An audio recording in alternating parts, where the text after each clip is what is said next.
الحمدللہ رب العالمین والصلاة والسلام علی سید المرسلین اما بعد فاعوذ باللہ من الشیطان الرجیم بسم اللہ الرحمن الرحیم۔ پڑھیے الصلاة والسلام علیک یا رسول اللہ وعلی آلک واصحابک یا حبیب اللہ۔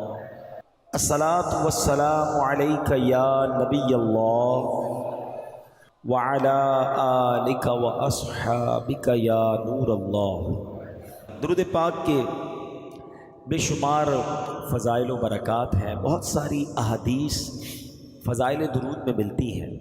درود پاک کے فضائل تو ہم سنتے رہتے ہیں، آج ایک ایسی حدیث ہے جس میں درود پاک کی اہمیت تو پتہ چلے گی، لیکن یہ بھی اندازہ ہوگا کہ درود نہ پڑھنا یہ کتنی بڑی بدبختی اور کتنی بڑی محرومی کا سبب بن سکتا ہے۔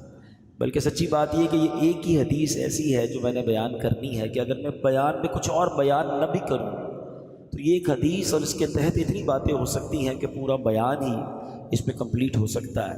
حدیث پاک یہ ہے کہ سرکار دو عالم صلی اللہ تعالی علیہ وسلم نے فرمایا کہ جس نے ماہ رمضان کو پایا اور اس کے روزے نہ رکھے وہ بدبخت ہے۔ رمضان بھی ملا اور روزے بھی نہ رکھے، ٹھیک ہے، روزے نہ رکھنے کی جو اجازتیں ہیں بیمار کو، مسافر کو یا دیگر صورتوں میں وہ الگ بات ہے، استطاعت ہے روزے رکھ سکتا ہے اور نہیں رکھا، آقا علیہ الصلوۃ والسلام فرماتے ہیں وہ بدبخت ہے۔ جس نے اپنے والدین یہ دونوں میں سے کسی ایک کو پایا اور ان کے ساتھ اچھا سلوک نہ کیا وہ بدبخت ہے۔ اور آقا نے فرمایا کہ جس کے پاس میرا ذکر ہوا اور اس نے مجھ پر درود نہ پڑھا وہ بھی بدبخت ہے۔ اب یہ سمجھنے والی بات ہے، بدبخت کون کہہ رہا ہے؟ جس نے بخت جگانے ہیں، جس نے نصیب جگانے ہیں، جس نے بھاگ جگانے ہیں، مگر وہی کہہ دیں کہ یہ بدبخت ہے تو اس شخص کی بدبختی کا عالم کیا ہوگا؟ آقا علیہ الصلوۃ والسلام ہی ناراض ہو جائیں تو کس سے جا کر شفاعت کی خیرات لیں گے؟ یہ تین باتیں بڑی اہم ہیں۔ رمضان آنے والا ہے، رمضان میں خوب عبادت کرنی ہے اور نیت کریں کہ پورے روزے رکھنے ہیں انشاءاللہ۔ کبھی بھی روزہ نہ رکھنے کا تو کانسیپٹ ہی نہیں ہونا چاہیے ہمارے ذہن میں۔ روزہ مسلمان کیسے نہیں رکھ سکتا بھائی؟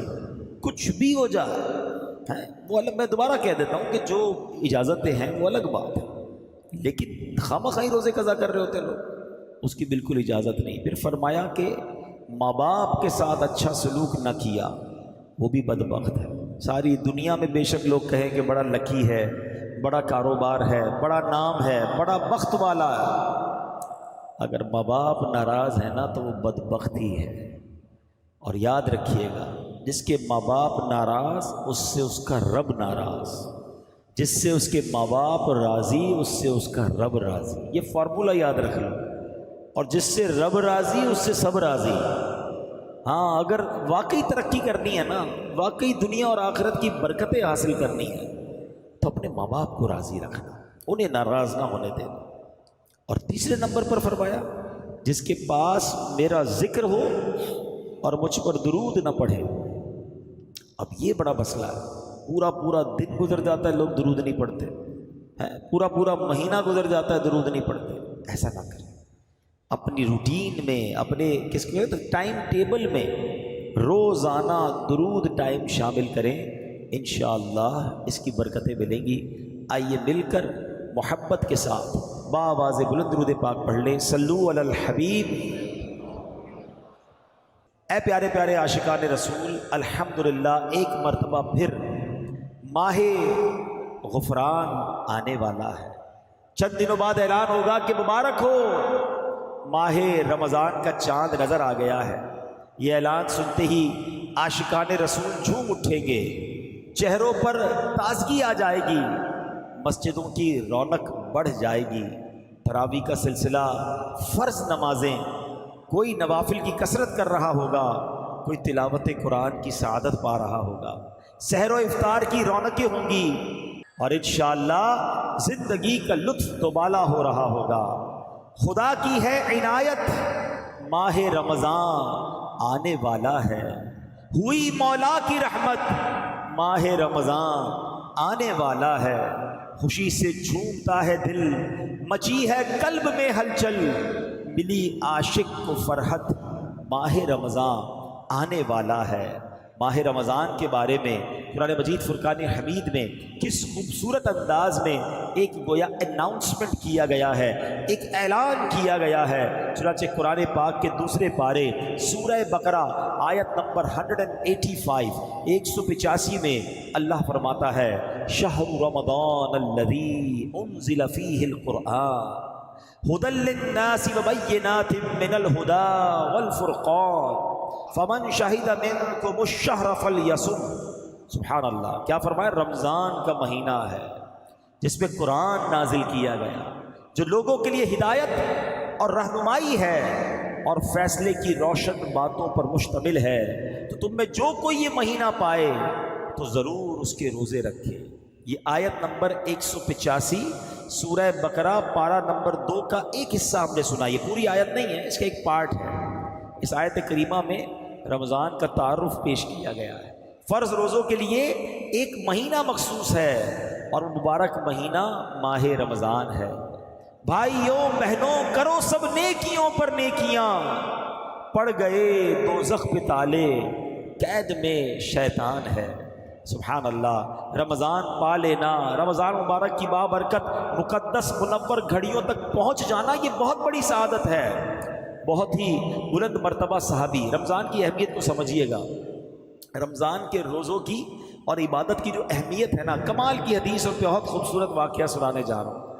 ایک صحابی حضرت طلحہ بن عبید اللہ رضی اللہ تعالیٰ عنہ فرماتے ہیں کہ ایک مرتبہ دو شخص بارگاہ رسالت میں حاضر ہوئے اور دونوں نے کلمہ پڑھا اور درجہ صحابیت کے مرتبے پر پہنچ گئے، یعنی دونوں صحابی ہو گئے۔ اب اس میں ایک جو تھا نا بھائی، ان کا ایک صحابی جو تھے وہ بڑی عبادت کرتے تھے، بڑی ریاضت کرتے تھے، بڑے نوافل پڑھتے تھے، اور اس کے کچھ عرصے بعد انہوں نے ایک جہاد میں شرکت کی، غزوے میں شرکت کی اور اس میں شہید بھی ہو گئے۔ اچھا، اس کے ایک سال کے بعد دوسرے بھائی کا بھی انتقال ہو گیا، دوسرے صحابی تھے ان کا بھی انتقال ہو گیا۔ اچھا، اب کیا ہوا کہ حضرت طلحہ رضی اللہ عنہ فرماتے ہیں کہ میں نے ایک رات خواب میں دیکھا کہ کیا دیکھتا ہوں کہ جنت کے دروازے پر کھڑا ہوں، یہ دونوں صحابی رسول رضی اللہ تعالیٰ مجمعین جنت کے دروازے پر کھڑے ہیں۔ جس کا بعد میں انتقال ہوا نا، جنت میں سے اندر سے کوئی شخص باہر آیا اور جس کا بعد میں ایک سال بعد انتقال ہوا، انہیں لے کر جنت میں چلا گیا۔ تھوڑی دیر ہوئی تو پھر وہ باہر آئے، اور جو صحابی شہید ہوئے تھے، زیادہ عبادت کرتے تھے، ایک سال پہلے انتقال ہو گیا تھا، ان کو لے کر جنت میں چلا گیا۔ صحابی بڑے حیران ہوئے کہ شہید ہونے والے، زیادہ عبادت کرنے والے، زیادہ ریاضت کرنے والے بعد میں جنت میں جا رہے ہیں، اور کم عبادت ریاضت کرنے والے شہید بھی نہیں ہوئے، نارمل زندگی گزاری، نارمل انتقال ہوا، اور یہ پہلے جنت میں چلے گئے۔ بڑے کنفیوز، حیران بھی ہوئے کہ یہ معاملہ کیا ہے۔ سبحان اللہ، صحابہ کرام میں ایک بڑا خوبصورت ایٹیٹیوڈ تھا، جب بھی کوئی بات ذہن میں کنفیوژن پیدا کرتی، جب بھی کوئی مسئلہ پوچھنا ہوتا، بلکہ کچھ بھی چاہیے ہوتا، بارگاہ رسالت میں حاضر ہو جایا کرتا۔ ان کو یہ معلوم تھا نہیں سنتا ہی نہیں مانگنے والا تیرا۔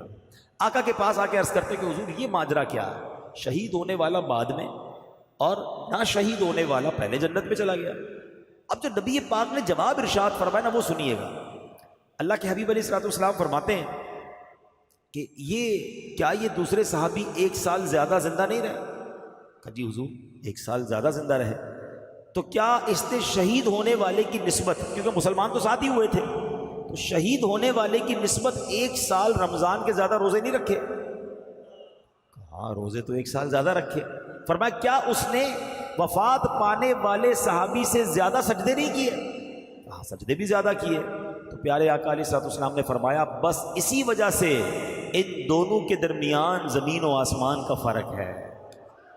اللہ، یہ بات بڑی سمجھنے والی ہے۔ ہاں یہ بات بڑی سمجھنے والی ہے۔ یہ درازی عمر بہت بڑی سعادت ہے، مگر سعادت پتہ ہے کس کے لیے ہے؟ اب ذرا سمجھیے گا، وہ شخص جس کی عمر لمبی ہو اور نیکیاں بھی زیادہ ہوں، اس کے تو وارے نہیں آ رہے، مگر وہ بندہ جو گناہوں میں پڑا ہوا اور اس کی لمبی عمر بھی ہے، وہ پھنس گیا نا، اس کی تو پھر روز ہی گناہ بڑھ رہے ہیں، نماز روز ہی قضا کر رہا ہے، اس کی لمبی عمر اس کے لیے مشکل بن رہی ہے، جتنا جی رہا ہے اتنے گناہ کر رہا ہے۔ مگر خوش نصیب وہ ہے جو جی بھی رہا ہے، روز 5 وقت کی نماز بھی پڑھ رہا ہے، ہر رمضان میں روزے بھی رکھ رہا ہے، ہر سال اپنی زکوٰۃ بھی دے رہا ہے، اللہ توفیق دے تو حج بھی اور عمرے بھی اور نیکی کے کام کر رہا ہے، تو اس کی لمبی عمر اس کے نامہ اعمال میں نیکیوں میں اضافے کا سبب بن رہی ہے۔ ہم اللہ سے دعا کرتے ہیں کہ اللہ نیکیوں والی، عافیت والی، روزوں والی، سجدے والی لمبی عمر عطا فرما۔ اب وہ سوچے کہ جس کی عمر تو ہے 50 سال کا ہو گیا ہے، کوئی 40 سال کا ہو گیا ہے، کوئی 60 سال کا، نمازیں ہیں کہ نہیں، روزے ہیں کہ نہیں، سجدے ہیں کہ نہیں؟ کہیں ایسا تو نہیں کہ ہر گزرنے والا دن، سمجھو میری بات، ایکچولی لوگ برتھ ڈے مناتے ہیں، بڑی خوشیاں مناتے ہیں، بھائی 15ویں برتھ ڈے تو 20ویں برتھ ڈے تو 25ویں برتھ ڈے، اگر غور کریں نا تو یہ 1 سال آپ کی زندگی کا کم ہو گیا ہے۔ آپ تو برتھ ڈے انجوائے کر رہے ہیں، لیکن ایکچولی آپ کی زندگی سے 1 سال کم ہو گیا۔ زندگی کیا ہے؟ زندگی برف کی سل ہے، ہماری میمنی بھی کہتے ہیں برف کی پاٹ، بلاک کہہ لیں برف کا۔ ہم سب کو ایک برف کا بلاک دے دیا گیا ہے، جتنے یہاں بیٹھے نا ہم سب کے سمجھ لو ہاتھ میں ایک برف کی لادی ہے، کسی کے پاس 10 سال کی ہے، کسی کے پاس 15 سال کی ہے، کوئی 50 سال کی لے کر آیا ہے، کوئی 70 سال کی لے کر آیا ہے، مگر روز پگھل رہی ہے۔ ایک دن گزرا برف پگھل رہی ہے، پگھل رہی ہے۔ ہم میں سے نہیں پتا کسی کو کہ کہیں آج آخری رات نہ ہو، کل آخری دن نہ ہو، 4-6 دن ہی رہ گئے، پتہ نہیں، ہم نہیں جانتے۔ پہلے تو یہ بھی نہیں جانتے رمضان بھی ملے گا کہ نہیں۔ اللہ سے دعا کرتے ہیں کہ اللہ خیر سے، عافیت سے رمضان نصیب فرمائے، لیکن جب رمضان مل جائے نا تو اس رمضان کو آخری رمضان سمجھنا۔ ہمیں نہیں پتہ اگلا رمضان ملے گا کہ نہیں۔ پورے روزے، تراویح، عبادت، اللہ کی رضا والے کام۔ تو میرے پیارے اسلامی بھائیوں، جو سمجھنے والی بات ہے نا کہ زندگی کی برف پگھل رہی ہے، اور بے وقوف کون ہے کہ جو عبادت نہیں کر رہا، جو روزے نہیں رکھ رہا، جو سجدے نہیں کر رہا۔ تو ہمیں یہ بات سمجھنی ہے کہ دن گزر رہے ہیں، میں تو موت کے قریب ہو رہا ہوں۔ دنیا میں کیا ہوتا ہے، بچے بیٹھے ہیں، اسٹوڈنٹس بیٹھے ہیں، جیسے جیسے آپ کا امتحان قریب آتا ہے ٹینشن بڑھتی ہے نا، تیاری بڑھتی ہے، یار اب جو 4 دن رہ گئے ہیں، 5 دن رہ گئے ہیں، 15 دن رہ گئے ہیں، اور تیاری، ٹیوشن، نائٹ میں کلاسز، کیوں بھائی اتنی تیاری کیوں؟ یار پورا سال نہیں پڑھا، اب امتحان سر پہ آ گیا ہے۔ تو ہر گزرنے والا دن تو موت قریب آ رہی ہے، تو پھر ہمیں کیا کرنا چاہیے؟ ہمیں بھی تیاری کرنی چاہیے۔ تو بہرحال میرے پیارے اسلامی بھائیوں، بات سمجھنے اس حدیث میں سمجھا دیا ہمیں کہ اس کی زندگی 1 سال زیادہ ہو گئی، وہ شہید سے پہلے جنت میں چلا گیا۔ ہم اللہ سے دعا کرتے ہیں اللہ طویل زندگی بھی دے اور نیکیوں والی زندگی بھی عطا فرمائے۔ اب پیارے اسلامی بھائیوں، ماہ رمضان آنے والا ہے، کیا خوبصورت کلام کے اشعار ہیں کہ میں رمضان المبارک پاؤں، روزے سارے رکھ پاؤں، تو رکھ زندہ سلامت، ماہ رمضان آنے والا ہے۔ الہی عافیت دینا، سلامت دل عطا کرنا، عطا کر دے تو صحت، ماہ رمضان آنے والا ہے۔ اے میرے پیارے اسلامی بھائیوں، یاد رکھیے علماء کرام فرماتے ہیں ماہ رمضان المبارک میں مغفرت کے اسباب، ریزن آف مغفرت جو ہیں وہ بڑھ جاتے ہیں۔ نمبر 1، ماہ رمضان کا روزہ رکھنا سامان مغفرت ہے۔ ماہ رمضان میں قیام کرنا یہ بھی مغفرت کا ذریعہ ہے۔ ماہ رمضان کی شب قدر میں عبادت کرنا یہ مغفرت پانے کا ذریعہ ہے۔ روزہ دار کو افطار کروانا یہ بھی مغفرت کا ذریعہ ہے۔ غلام یا ملازم پر آسانی کرنا یہ بھی مغفرت کا ذریعہ ہے۔ رمضان المبارک میں ذکر اللہ کی کثرت کی جائے کہ حدیث پاک میں ہے ماہ رمضان میں ذکر اللہ کرنے والا بخشا ہوا ہے، تو ذکر اللہ بھی مغفرت کا ذریعہ ہے۔ رمضان مبارک میں کثرت سے استغفار کرنے سے بھی بخشش کی خیرات ملتی ہے۔ اللہ اکبر، ذرا سوچئے، اتنے سارے ریزن، اتنے سارے اسباب ہیں ماہ رمضان میں، یعنی رمضان تو ہمیں بخشوانے آ رہا ہے، ہم پر مہربانی کی جا رہی ہے، ہمیں چانس دیا جا رہا ہے کہ اے میرے گناہ گار بندوں، وہ مہینہ آنے والا ہے کہ تمہاری بخشش کے لیے ہے، تو ہمیں ماہ رمضان میں خوب عبادت کرنی ہے۔ اے میرے پیارے اسلامی بھائیوں، ماہ رمضان میں اب جب مغفرت کے اسباب ہم نے سنے نا، تو ہم نے کیا کیا کرنا ہے یہ ذرا غور کریں۔ سب سے پہلے تو کام یہ کرنا ہے کہ ماہ رمضان کے آنے سے پہلے ہم پکی سچی توبہ کر لیں۔ تاکہ گناہوں سے بالکل پاک اور صاف ہو کر رمضان المبارک کا استقبال کر پائیں۔ ماہ رمضان میں دوسرا کام کیا کریں کہ دن کا روزہ اور رات کا قیام یعنی تراویح اور نوافل ہرگز نہ چھوڑیں، دوسرا کام یہ ٹارگٹ لے لیں۔ تیسرا، نفس امارہ کی خواہشات کو روکنے کی بھرپور کوشش کریں، کیونکہ شیطان تو بند ہوتا ہے لیکن ہماری عادتیں ہمارے ساتھ لگی ہوئی ہوتی ہیں، تو ہمیں اس میں ان عادتوں کی وجہ سے جو گناہ کی عادت ہوتی ہے نا۔ ایک سوال کیا گیا علماء سے کہ حضرت یہ ماہ رمضان میں تو کہا جاتا ہے شیطان بند ہوتا ہے، بندہ پھر گناہ کیوں کرتا ہے، پھر غلط کام کیوں کرتا ہے؟ تو بڑا پیارا علماء نے جواب دیا کہ سائیکل پر پیڈل مارو، مارتے رہو تو چلتی رہتی ہے، پھر اس کے بعد بہت سارے پیڈل مار کے روک دو، پھر بھی کافی دیر تک چلتی رہتی ہے۔ فرمایا 11 مہینے شیطان نے اتنے پیڈل چلا دیے ہیں کہ باقی 1 مہینے کی گناہوں کی سائیکل ویسی چلتی رہتی ہے۔ تو سائیکل رکے گی کیسے جب بریک لگاؤ گے؟ تو گناہوں کی عادت پر بریک لگانا ہے رمضان میں، ابھی سے تیاری شروع کر دو۔ یا رمضان میں فلمیں نہیں دیکھوں گا، رمضان میں گناہ نہیں کروں گا، رمضان میں جھوٹ نہیں بولوں گا، ابھی سے چھوڑو نا بھائی، رمضان کا کیوں انتظار ہے؟ ماہ رمضان کے استقبال میں گناہوں کو چھوڑنے کی ہمیں عادت ڈالنی چاہیے۔ اچھا، ماہ رمضان میں ایک اور آپ نے کام یہ کرنا ہے کہ پورے دن میں تمام دنیاوی خیالات سے پاک ہو کر، سارے کاموں سے فارغ ہو کر بے شک تھوڑی دیر ایسی رکھنی ہے جو صرف اللہ کا ذکر کرنا ہے، درود پاک پڑھنا ہے۔ ذکر اللہ والوں کی مغفرت ہے نا، تو اس کو ٹارگٹ کرنا ہے نا، حاصل کرنی ہے مغفرت۔ پھر فرمایا غریبوں اور مسکینوں کا خیال رکھیں، ماہ رمضان میں غریبوں پر وسعت کریں، غریبوں پر خرچ کریں، لوگوں کے ساتھ اچھا برتاؤ کریں۔ پھر ماہ رمضان میں ایک اور کام یہ کرنا ہے کہ خوب تلاوت کرنی ہے۔ ماہ رمضان تو ہے ہی نزول قرآن کا مہینہ نا، خوش نصیب لوگ میں نے دیکھا ہے کہ خوب تلاوت کرتے ہیں۔ کوشش کریں اللہ توفیق دے تو 3 بار قرآن ختم کر لیں، 3 بار نہ کر سکے تو کم از کم 1 بار تو ختم قرآن رمضان میں اپنی تلاوت سے کریں۔ امام صاحب تراویح میں سنائیں گے وہ الگ ہے، مگر ہم اپنی تلاوت سے کم از کم 1 بار قرآن پاک ضرور ختم کریں۔ اچھا، پھر اس مہینے میں اب میں یہ چاہتا ہوں کہ سرور کائنات علیہ الصلوۃ والسلام رمضان کیسے گزارتے تھے ہم یہ جانیں، کیونکہ ہم تو امتی ہیں نا، آقا کو رمضان عطا کیا گیا۔ ہم دیکھیں کہ سرور کائنات اللہ کے حبیب علیہ الصلوۃ والسلام کا رمضان کیسا ہوتا تھا۔ اب غور سے سنتے جائیں۔ پیارے آقا علیہ الصلوۃ والسلام کا ماہ رمضان میں پہلی ادا، کچھ پوائنٹس ہیں۔ پہلا پوائنٹ کیا ہے کہ پیارے آقا علیہ الصلوۃ والسلام ماہ رمضان کا بھرپور طریقے سے استقبال کرتے تھے۔ رجب آ جاتا نا تو رجب سے ہی نبی پاک رمضان تک پہنچنے کی دعائیں کرنا شروع کر دیتے۔ اللہم بارک لنا فی رجب و شعبان و بلغنا رمضان، اے اللہ رجب اور شعبان میں برکت دے اور ہمیں رمضان سے ملا دے، ہمیں رمضان عطا کر دے۔ یعنی کتنا انتظار ہے کہ رجب آیا اور دعائیں شروع ہو گئیں۔ سبحان اللہ۔ دوسرا، میرے آقا کیا فرق کیا کرتے تھے استقبال کے لیے، ویلکم کرنے کے لیے رمضان کو، کہ رمضان کا پڑوسی مہینہ ہے شعبان۔ پیارے آقا شعبان کے مہینے میں کثرت سے روزے رکھا کرتے تھے، نفلی روزے، گویا رمضان کا استقبال ہو رہا ہے اور رمضان آنے والا ہوتا تو اس کے پہلے استقبالیہ خطبہ دیتے، ماہ رمضان کے فضائل بیان کرتے، اس کی برکتیں بیان کرتے۔ اور سبحان اللہ، میرے آقا جب رمضان کا چاند نظر آتا نا تو چاند دیکھنے کی خاص دعا پڑھتے اور آمد رمضان کی خوشخبریاں دیا کرتے۔ ماہ رمضان جہاں میں پھر آیا، مغفرت کا پیام ہے لایا، رحمت حق کا ہو گیا سایہ، لحظہ لحظہ نزول رحمت ہے۔ ہمیں بھی چاہیے کہ ماہ رمضان کا استقبال کریں، اس کی خوشیاں منائیں، اس کے لیے اپنے آپ کو پریپیئر کریں۔ آئیے میں آپ کو بتاتا ہوں کہ ماہ رمضان کا استقبال دنیا بھر کے مسلم ممالک میں کیسے ہوا کرتا تھا اور چند ممالک میں آج بھی کیسے ہوتا ہے۔ مشہور سیاح ابن بطوطہ لکھتا ہے کہ 727 ہجری کی بات ہے، کہتے میں مصر کے ایک شہر میں تھا، شعبان المعظم کی 29 تاریخ تھی، وہاں کے قاضی صاحب قاضی عز الدین کے گھر پر خوب اہتمام ہو رہا تھا۔ شام کے وقت وہاں علماء اور رؤساء اس کے گھر پر جمع ہو رہے تھے اور ہر آنے والے کا استقبال کیا جا رہا تھا۔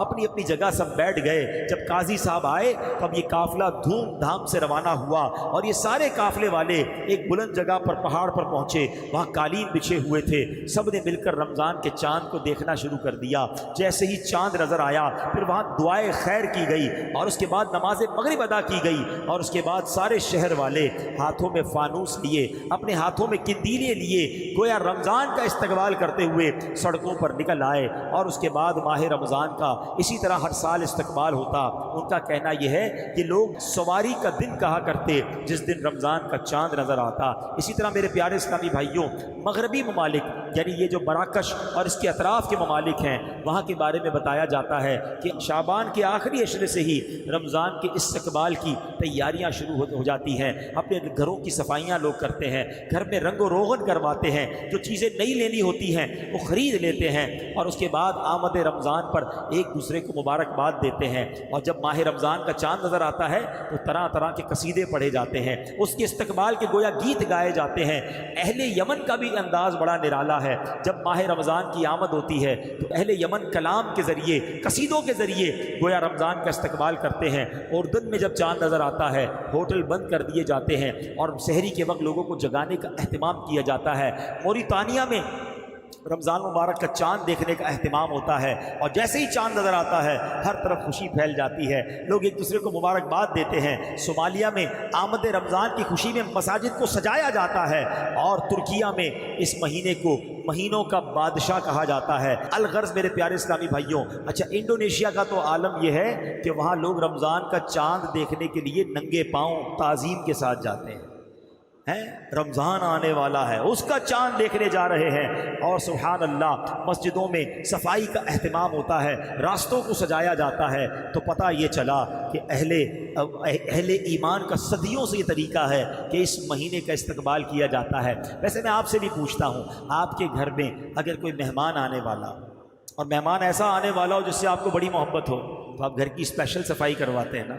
اور ایسا مہمان ہو جس کی آمد کا پورا برس انتظار ہو تو نئے نئے کھانے بناتے ہیں، بڑا گھر میں خوشبو کا اہتمام کرتے ہیں۔ رمضان تو وہ مہمان آ رہا ہے جو ہماری مغفرت کروانے آ رہا ہے، اللہ کی طرف سے ہمیں عطا کرنے آ رہا ہے۔ پہلا عشرہ عشرہ رحمت ہے، دوسرا عشرہ عشرہ مغفرت ہے، تیسرا عشرہ یہ جہنم سے آزادی کا عشرہ۔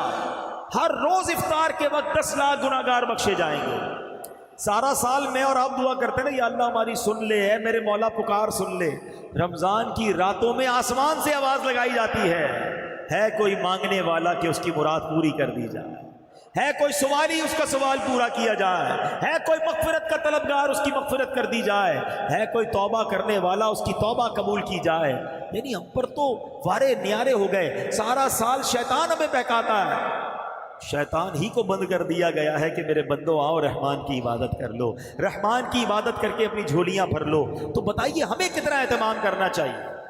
کرنا پتہ کیا ہے؟ پہلے تو توبہ کر کے دل سجائیے کہ یار رمضان آنے والا ہے، اب سے کوئی نماز قضا نہیں ہوگی، اب سے جھوٹ نہیں بولوں گا، اب سے حرام کام نہیں کرنا، فار دا ویلکم آف رمضان۔ پھر اپنے گھر کی صفائی کیجیے، ہاں آپ کو مزہ آئے گا، یقین کریں اسپیشل صفائی کرائیں کہ رمضان آنے والا ہے، گھر میں تمام برتن کپڑے سب چیزیں صاف ستھری کر لو۔ اگر اللہ نے توفیق دی ہے تو رمضان میں عبادت کے لیے 1-2 نئے جوڑے سلوا لیں کہ جب عبادت کروں گا تو اچھے کپڑے پہن کر۔ یہ بھی ہمارے علماء کا طریقہ رہا، اولیاء کا طریقہ رہا کہ عبادت کا لباس الگ رکھا تھا۔ ہمارے یہاں بڑا پرابلم کیا ہے کہ اول تو سارا سال مسجد میں آتے نہیں، اب جب رمضان ہوتی ہے تو سب نے آنا ہے، تو یہ بھی نہیں سوچتے کہ مسجد کا ادب کیا ہے۔ میلے کچیلے کپڑے، پسینے والے کپڑے ایسے ہی آ جاتے ہیں مسجد میں۔ اب جب مسجد میں آتے ہیں تو خود کو بھی تکلیف، برابر والوں کو بھی تکلیف، آپ کو پتہ ہے فرشتوں کو بھی تکلیف ہوتی ہے۔ اچھا پھر ایک اور مسئلہ خاص طور پہ مغرب کی نماز میں، اور شاید یہ فجر کی نماز میں بھی ہوتا ہوگا، کیونکہ وہ مغرب افطار کر کے پڑھنی ہے اور فجر جو وہ سحری کر کے پڑھنی ہے۔ اب اتنا خیال نہیں ہے کہ ابھی کھانا کھایا ہے تو منہ اچھی طرح صاف کرنا چاہیے۔ اگر ہمارے منہ سے بدبو آ رہی ہے تو ایسی بدبو والا منہ لے کر تو مسجد میں آنا منع ہے، اور کچی پیاز سموسے پتہ ہی ساری چیزیں افطار میں کھا جانی ہے۔ وہ اللہ کے بندوں، یہ ساری چیزیں ہم مغرب کے بعد بھی کھا سکتے ہیں، مغرب سے پہلے کھجور کھا لیں، پانی پی لیں، اگر پھر بھی کھانا ہے تو فروٹ کھا لیں تاکہ آپ کے منہ میں بو نہ ہو۔ ابھی پورا دن ویسے ہی آپ بھوکے رہے اور اب منہ میں بدبو، پیاز سموسے پتہ نہیں کیا کیا کھایا اور آ گئے اللہ کے گھر میں۔ آپ کو پتہ ہے جب بندہ نماز پڑھتا ہے، تلاوت کرتا ہے نا، اس کے منہ کے ساتھ فرشتہ منہ لگا دیتا ہے، اور اگر اس کے منہ سے بو آتی ہے تو فرشتہ چلا جاتا ہے۔ بتائیں ہمارا کیا حال ہوتا ہے؟ تو رمضان میں ایک سنت کی بھی نیت کر لیں کہ انشاءاللہ روزانہ کثرت سے مسواک کریں گے انشاءاللہ۔ مسواک خرید لیجئے گا اور ساتھ رکھیے گا، کیونکہ پیسٹ تو روزے میں کر نہیں سکتے، اس سے بچنا ہے۔ آپ پیسٹ کریں گے نہیں اور اس کے بعد مسواک بھی نہیں کریں گے تو پھر تو منہ کا عالم خراب ہو ہی جانا ہے. اچھی سی ایک عطر خرید لیں, اللہ توفیق دے تو, تاکہ مسجد میں جب آئیں تو اپنے جسم پر, اپنے کپڑوں پر خوشبو لگائیں, اس نیت سے لگائیں کہ میرے آقا کی سنت ہے, مجھے بھی بدبو تکلیف نہ دے, میرے کسی ساتھی کو بھی تکلیف نہ دے. تو اللہ کے گھر کا ادب, اپنے گھر کی صفائی ستھرائی کا خیال رکھیں, تو جتنا کہتے ہیں نا رسپیکٹ کریں گے, جتنا ادب کریں گے, اتنا عطا کیا جائے گا. وہ کہتے ہیں نا با ادب با نصیب, بے ادب بد نصیب. ہاں, ادب جتنا کرو گے اتنی برکتیں ملیں گی. دوسرا نبی پاک کا انداز پتہ کیا تھا کہ پیارے آقا علیہ الصلوۃ والسلام کے بارے میں آتا ہے کہ بی بی عائشہ صدیقہ فرماتی رضی اللہ تعالی عنہا کہ جب رمضان آتا تو میرے آقا کے چہرے کا رنگ بدل جاتا تھا. آپ کے چہرے پر اتنا خوف طاری ہو, اب فکر مند ہو جاتے تھے. اب پیارے آقا کس بات کے فکر مند ہیں؟ حضرت علامہ عبدالرؤف مناوی فرماتے ہیں اس کی شرح میں کہ رنگ مبارک تبدیل ہونے کا جو ریزن تھا نا, وہ خوف خدا تھا. آپ خوف فرماتے تھے کہ کہیں رمضان میں حق کے بندگی ادا کرنے میں کوئی کمی نہ رہ جائے. یہ کون ہے؟ اللہ کے حبیب ہیں. ان کا یہ عالم ہے کہ آپ کا رنگ بدل جاتا کہ کہیں رمضان میں اللہ کی عبادت میں کوئی کمی نہ رہ جائے. اور ہمارا عالم کیا ہے؟ پیسے کمانے میں کوئی کمی نہ رہ جائے. اور ہمارا حال یہ ہے کہ رمضان کو ہم نے فوڈ فیسٹیول بنا دیا. کچھ لوگوں نے فوڈ فیسٹیول بنا دیا, کھانے پینے کا مہینہ. کچھ لوگوں نے اسپورٹس فیسٹیول بنا دیا, کھیل کود کا مہینہ. اور کچھ لوگوں نے کمائی کرنے کا بزنس فیسٹیول بنا دیا کہ پیسے کمانے کا مہینہ. اور چوتھی قسم بھی ایک ہے, شاپنگ کا مہینہ. توبہ توبہ, کوئی تو کہے عبادت کا مہینہ ہے. 4 دوست ملتے ہیں, کہتے ہیں یار آج کدھر افطار کرنا ہے, آج سحری میں کدھر چلنا ہے, آج رات کہاں گھومنا پھرنا ہے. ارے کیا ایسا نہیں ہو سکتا کہ 4 دوست مل کر کہیں کہ آج تراویح کہاں پڑھنی ہے, رات کو بیٹھ کر تلاوت کدھر کرنی ہے, یار کہیں ذکر اللہ کی محفل ہو تو وہیں چلتے ہیں, کہیں درس قرآن سننے چلتے ہیں, چلو یار اللہ کے گھر میں عبادت کرتے ہیں. یہ مہینہ عبادت کے لیے آیا ہے. ہر طرف بورڈ لگ جاتے ہیں, all you can eat, Ramzan offer burger, تو رمضان آفر فرائز, تو فلاں فلاں. مطلب ایسا لگتا ہے کہ مسلمان بیچاروں کو پورے سال میں 1 مہینہ کھانے کے لیے ملا ہے. یہ روزے کے لیے ملا ہے, یہ عبادت کے لیے ملا ہے. ہم کیوں ایسا کرتے ہیں؟ اچھا سائنٹیفکلی میں آپ کو ایک بات بتاؤں. اب تو خیر کہتے ہیں نا بہت ساری چیزیں سائنس سمجھا دیتی ہے. ہماری میمنی میں کہتے ہیں کہ ہارے نہ مریو وارے مریو. کیا ہوتا ہے کہ پہلے لوگ کہتے تھے یار بیمار ہو تو طبیعت ڈاؤن ہو جاتی ہے روزوں میں, تو کمزوری بہت ہے اس لیے نہیں رکھتا. حالانکہ نبی پاک نے 1450 سال پہلے فرما دیا کہ روزہ رکھو صحت مند ہو جاؤ گے. اور آج جتنے ڈائٹسٹ جو ڈائٹ کرنے والے اور ڈاکٹرز ہیں اور سائنٹیفک لوگ ہیں, وہ سب کہتے ہیں کہ جناب 14 سے 16 گھنٹے کی فاسٹنگ کریں تو آپ کی باڈی جو ہے اس کی بہت شاندار ریکوری شروع ہو جاتی ہے. آپ کا ڈائبٹک لیول ٹھیک ہو جاتا ہے, آپ کا کولیسٹرول ٹھیک ہو جاتا ہے, آپ کا وزن ٹھیک ہو جاتا ہے. آپ یقین کریں میں ایسے لوگوں کو جانتا ہوں کہ پورا سال اب 16 گھنٹے بھوکے رہتے ہیں. میں ایک صاحب کو ملا, وہ کہتے ہیں میں روز 16 گھنٹے بھوکے رہتا ہوں, میرا جسم بڑا فٹ ہو گیا. اور میں نے کہا اللہ کے بندے پھر روزہ ہی رکھ لیا کر. اس نے کہا بات تو آپ صحیح کر رہے ہیں, 16 گھنٹے تو ویسے ہی بھوکا رہتا ہوں. میں نے سسٹم ایسا بنا لو کہ سحری کر لو, افطار کر لو, روزے کا ثواب روز مل جائے گا, آپ کی ڈائٹنگ بھی ہو جائے گی. الحمدللہ اس کے بعد سے اس نے روزے رکھنا شروع کر دیے. لیکن مجھے پتا چلا کہ میرے آقا نے تو پہلے ہی کہہ دیا تھا. کاش مسلمان نبی پاک کی بات مانتا نا. اب ڈاکٹر کی مان رہے, ہاں 15-16 گھنٹے بھوکا رہو تو باڈی کور ہوتی ہے, باڈی اپنے بہت سارے ایسی چیزوں کو ختم کر دیتی ہے جو بیکٹیریاز ہوتے ہیں. اور بڑی میں نے اس کی تفصیل پڑھی ہے, سائنٹیفک باتیں اس لیے میں یہاں نہیں کر رہا, مگر سمجھو بات کہ نبی پاک نے تو فرما دیا تھا کہ روزہ رکھو صحت مند ہو جاؤ گے. ہونا یہ چاہیے تھا کہ ہم رمضان کا پورا مہینہ روزے رکھتے, ہماری باڈی فٹ ہو جاتی, ہماری بیماریاں دور ہو جاتی, ہمارا ایکسٹرا فیٹ ختم ہو جاتا, ہمارا وزن کچھ اور اچھا ہو جاتا. مگر ہم ایسے لوگوں کو بھی جانتے ہیں جن کا رمضان میں وزن بڑھ جاتا ہے. کیوں بھائی؟ کیونکہ باقی دنوں میں تو ہم 3 ٹائم کھاتے ہیں اور وہ لوگ رمضان میں 5 ٹائم کھاتے ہیں. 5 ٹائم کیسے کھاتے ہیں؟ اور بھائی ابھی تو افطار میں پہلے ڈٹ کر کھائیں گے, پورا دن بھوکا رہا تھا. سحری میں ڈٹ کر اس لیے کھائیں گے کہ پورا دن بھوکا رہنا ہے. تو 2 تو یہ ہو گئے. اب تراویح کے بعد پھر بھوک لگے گی, پھر کھانا ہے. رات کو دوستوں کے ساتھ 2 بجے پھر کھانا ہے. اتنا کھانا ہے تو حال کیا ہوگا باڈی کا, اور سارا تیل والا اور عجیب و غریب کھانا ہے. اس بار رمضان میں ایک اور ٹارگٹ لے لو کہ اپنی صحت بھی بہتر کروں گا. واقعی یہ موقع مل رہا ہے آپ کو کہ اگر آپ یہ فرائز اور اس طرح کی چیزیں جو آپ کی باڈی پر امپیکٹ کریٹ کرتی ہیں وہ نہ کریں. آپ دیکھیں رمضان میں ایک اور میں آپ کو اس کو کیلکولیٹ کرنے کے لیے بتا رہا ہوں کہ 8ویں 10ویں روزے سے آپ کو مسجد میں بہت سارے کھانسنے کی آوازیں شروع ہو جائیں گی. شروع کے 2-4 روزوں میں آپ کو کم آئیں گی، اس کے بعد تراویح میں ہر دوسرا آدمی کھانس رہا ہوگا. کیوں کھانس رہا ہوگا؟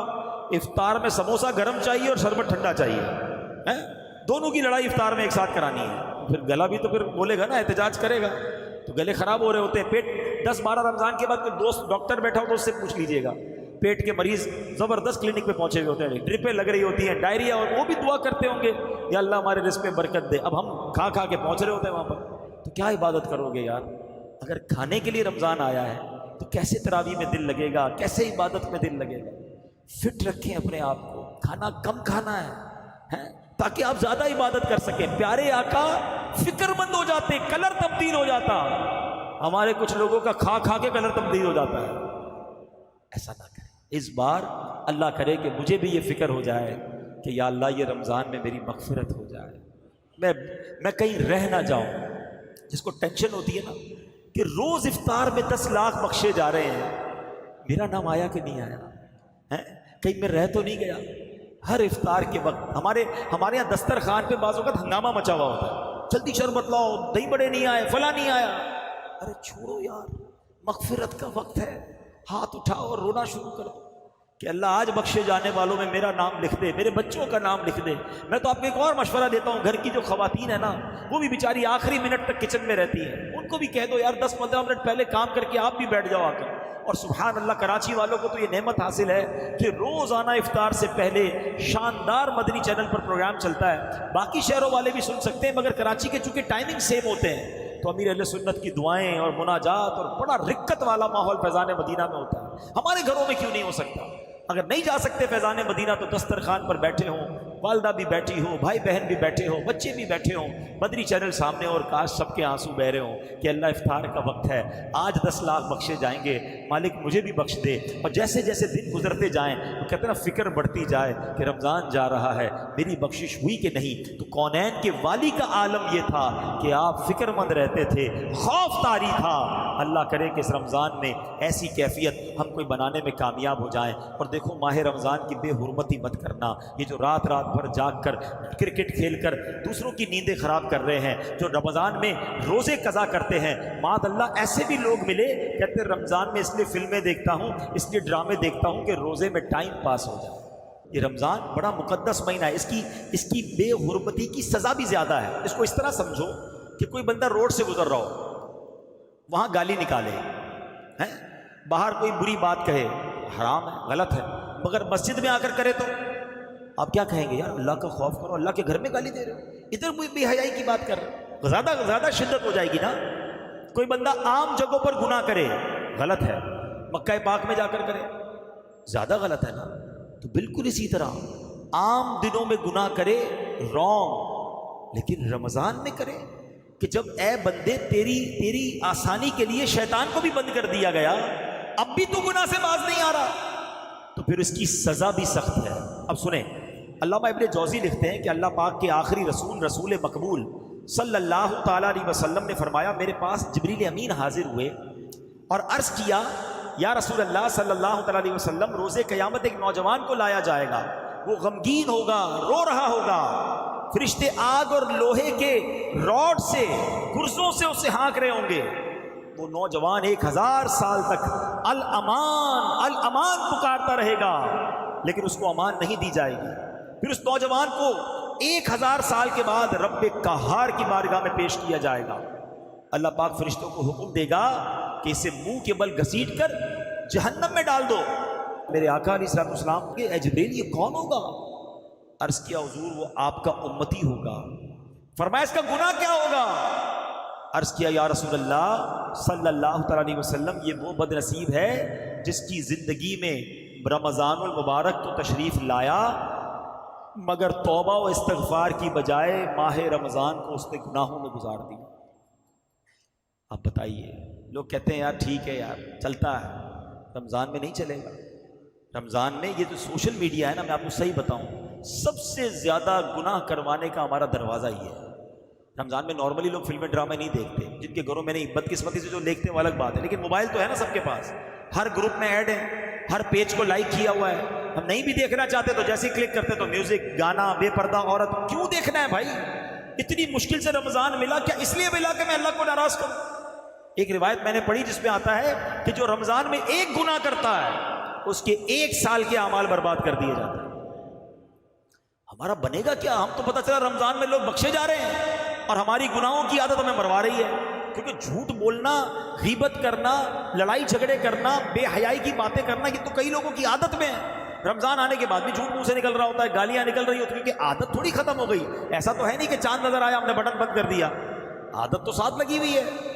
توبہ بھی کرنی ہے اور کانشیس بھی ہونا ہے، خبردار بھی ہونا ہے کہ نہیں یار کوئی گناہ نہیں کرنا، ایک گناہ پر 1 سال کے اعمال برباد. پلیز میرے پیارے اسلامی بھائی، خدا را ڈونٹ ٹیک ایزی. یہ ہماری مغفرت کروانے، ہمیں رب سے قریب کرنے مہینہ آیا ہے. اس میں گناہ نہیں کرنے، اس میں خطائیں نہیں کرنی، اس میں بے حیائی اور غلط کام نہ کریں. یہ توبہ کر کے بخشش لینے کا مہینہ ہے. کاروبار کے لیے اور ٹائم پڑا ہے یار. لوگ اپنے ابھی بھی سارے سٹور بھر رہے ہوں گے، کیا رمضان میں ریٹ بڑھا دیں گے؟ نہ کرو ایسا یار، پورا سال کما لیں گے. غریبوں کے لیے کچھ تھوڑی ڈسکاؤنٹ دے دو. یہ کمانے کے لیے مہینہ نہیں آیا، یہ مساوات، یہ خیر خواہی، یہ محبت، یہ ایثار کے لیے آیا ہے.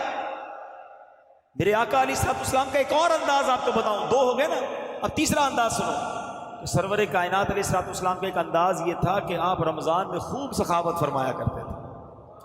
راوی کہتے ہیں جیسے تیز آندھی چلتی نا، میرے آقا کا دریائے سخاوت اس سے بھی زیادہ جوش میں ہوا کرتا تھا. اچھا، آقا سے بڑا سخی کون ہے؟ آپ کا تو ویسے ہی دریا بڑا جوش میں ہوتا ہے، مگر رمضان میں ایکسٹرا آرڈنری، جو آتا عطا فرماتے، جو آتا دے دیتے. کاش ہم بھی نبی پاک کی سخاوت کا کچھ کہتے ہیں نا قطرہ ہمیں بھی مل جائے، کہ ہم بھی سخاوت کریں، لوگوں میں تقسیم کریں، غریبوں کا خیال رکھیں. مشورہ دو، ہو سکے تو ایک افطاری کسی غریب کے ساتھ بیٹھ کر بھی کر لینا. ہاں، اس کے دل میں خوشی داخل ہو جائے گی. افطاری کا سامان بانٹیں، اپنے بچوں کے لیے کپڑے لیں، ایک جوڑا کسی غریب رشتہ دار کے لیے، کسی غریب پڑوسی کے لیے لے لیں. افطاری میں بھی اب پتہ ہے بعض اوقات کیا کرتے ہیں لوگ، افطاری گھر میں بنی جو بچ گئی بعض اوقات وہ کسی کو بھجوا رہے ہوتے ہیں. نہیں، جو آپ نے اپنے گھر والوں کے لیے بنائی ہے نا وہی افطاری. بے شک آپ 4 کو نہ کھلائیں، 1 کو کھلائیں، مگر دل سے کھلائیں. بہترین کھلاؤ گے بہترین ملے گا، اچھا کھلاؤ گے اچھا ملے گا. تو آپ اللہ کی رضا کے لیے رمضان میں خوب سخاوت کریں. جنہوں نے زکوٰۃ دینی ہے اپنی زکوٰۃ پہلے سے نکال دیں تاکہ لوگوں کی عید اچھی ہو جائے، ان کے جناب جو ہے وہ باقی معاملات بہتر ہو جائیں. تو نبی پاک خوب سخاوت کرتے رمضان میں، ہم بھی کریں گے انشاءاللہ. اچھا، پیارے آقا علیہ الصلوۃ والسلام کا ایک اور خوبصورت انداز کہ آپ جب ماہ رمضان آتا، بی بی عائشہ فرماتی ہے کہ پیارے آقا عبادت پر کمر مان لیا کرتے تھے، اور پورا رمضان اکثر وقت بستر پر نہیں آتے تھے. یعنی آپ ساری رات عبادت کرتے تھے، عبادت پر کمر بستہ ہو جاتے تھے. تو کیا ہمارا ایسا کوئی ذہن ہے کہ ہم نے کوئی پلان کیا ہو کہ یار اب میں نے رمضان میں اتنے نوافل پڑھنے ہیں، اتنی تلاوت کرنی ہے، قضائے عمری ہے تو وہ ادا کرنی ہے؟ میرے پیارے اسلامی بھائیوں، رمضان کو پلان کریں. جتنے نوافل ہیں نا پورے پڑھنے. پہلے تو یہ نیت کریں، ظہر میں 4 سنت، 4 فرض، 2 سنت اور 2 نفل بھی پڑھیں گے. عصر کی 4 سنتیں غیر موقدہ بھی پڑھیں گے، 4 فرض بھی پڑھیں گے انشاءاللہ. مغرب میں 3 فرض، 2 سنت، 2 نفل اور 2 اوابین بھی پڑھیں گے انشاءاللہ. اور عشاء کی 17 پوری رکعتیں پڑھیں گے انشاءاللہ. اور اللہ توفیق دے تو تہجد بھی پڑھیں گے انشاءاللہ. اشراق چاش بھی پڑھیں گے انشاءاللہ. ہاں، رات کو تھوڑا پہلے اٹھ جاؤ نا. اچھا، تہجد بھی 8 رکعتیں پڑھ سکتے ہیں. اگر کوئی کہے یار روزانہ 8 رکعت تہجد 8,000 روپے ملیں گے، 2 پڑھو گے تو 2,000، 8 پڑھو گے تو 8,000. آپ بولیں گے مولانا صاحب 12 پڑھیں گے تو کچھ اور ملیں گے، وہ بھی پڑھ لیتے ہیں. اللہ کے بندو، جنت کی نعمتیں مل رہی ہیں. تہجد کی نماز کو سب سے افضل نفل نماز کہا گیا اور خاص قبولیت دعا کا وقت ہے. روزانہ سحری میں اٹھتے ہو نا بھائی، جو لوگ سحری میں اٹھتے ہیں وہ پلان کر لیں کہ انشاءاللہ اٹھیں گے اور اللہ توفیق دے 8 رکعتیں، ورنہ کم از کم 2 رکعتیں روزانہ تہجد کی نماز ادا کریں گے. تو رمضان کے لیے کمر بستہ ہو جانا ہے، پلان کرنا ہے انشاءاللہ کہ اس بار ماہ رمضان میں خوب نیکیاں کرنی ہے. اچھا، اب اسی طرح پیارے آقا علیہ الصلوۃ والسلام کی 2 اہم عبادتیں کیا تھیں کہ پیارے آقا خوب نمازوں کی کثرت فرماتے اور گر گڑا کر دعائیں کیا کرتے. رمضان دعاؤں کا مہینہ ہے. سب لوگ ہی تقریباً پریشان ہوتے ہیں، کوئی بیمار بیٹھا ہوگا، کوئی قرض دار بیٹھا ہوگا، کسی کا فیملی پرابلم. اچھا، پرابلم بہت سارے ہیں، دعا کا ٹائم کسی کے پاس نہیں ہے. یہ عجیب بات ہے. جدھر سے حل ہونا ہے مسئلہ ادھر جانے کے لیے تیار کوئی نہیں ہے. سب کے پاس جاتے ہو، رب کے پاس نہیں جاتے. تو دعا جو ہے نا یہ مومن کا ہتھیار ہے. اور رمضان میں میرے آقا گڑ گڑا کر دعائیں مانگتے، تو اللہ کرے کہ ہم بھی دعائیں مانگیں۔ اور نبی پاک ایک اور عبادت بڑی پابندی سے کیا کرتے کہ میرے آقا 20 رکعت تراویح ادا فرماتے۔ یہ مسکنسیپشن دور کر لیں، نبی پاک نے روزانہ ماہ رمضان میں وتر کے علاوہ 20 رکعتیں ادا فرمائیں۔ تراویح کی انشاءاللہ 20 رکعتیں پوری ادا کریں گے انشاءاللہ، اللہ توفیق دے تو با جماعت انشاءاللہ تراویح پڑھیں۔ تو یہ بھی ایکسٹرا ہو گیا نا، فرض نمازوں کے علاوہ تراویح پڑھیں گے، ہر سجدے پر نیکیاں، تو یہ عبادت آپ نے نہیں چھوڑنی۔ یہاں یہ بھی یاد رکھیں کہ تراویح جو ہے یہ سنت مؤکدہ ہے، اور اس کی ترک کی عادت بنا لینا گناہ ہے، تو تراویح نہیں چھوڑنی ہے بالکل کسی صورت میں بھی۔ خدا نہ خواستہ کسی مصروفیت کی وجہ سے یا اللہ نہ کرے لیٹ ہو گئے، جماعت میں نہ پہنچے، تو اکیلے میں بھی تراویح پڑھنی ہے۔ ایک بڑا مسکنسیپشن ہمارے شہر میں شروع ہو گیا ہے کہ جب سے یہ 3 روزہ تراویح، 5 روزہ تراویح، 7 روزہ تراویح شروع ہوئی ہے، تو کچھ لوگوں نے یہ سمجھ لیا کہ بس 3 دن میں پورا قرآن ہو گیا، اب چھٹی ہو گئی تراویح کی۔ قرآن آپ کا پورا ہو بھی گیا تو تراویح کی چھٹی نہیں ہوئی ہے، آپ کو تراویح پھر بھی پڑھنی پڑے گی، اور وہ آخری رمضان تک پڑھنی پڑے۔ 27 وقت قرآن ختم ہوا، پھر بھی آخری 3 دن جو بھی باقی ہیں آپ نے تراویح پڑھنی ہوگی، اور بہتر یہی ہے کہ با جماعت تراویح پڑھیں۔ نبی پاک کا ایک اور کام، سبحان اللہ، میرے آقا رمضان میں خوب قرآن کا دور فرمایا کرتے تھے۔ جبریل امین آتے تھے اور نبی پاک ان کے ساتھ مل کر قرآن کا دور فرماتے۔ تو اگر کوئی حافظ قرآن ہے، تراویح سنانی ہے یا نہیں سنانی، قرآن کا دور شروع کر دیں۔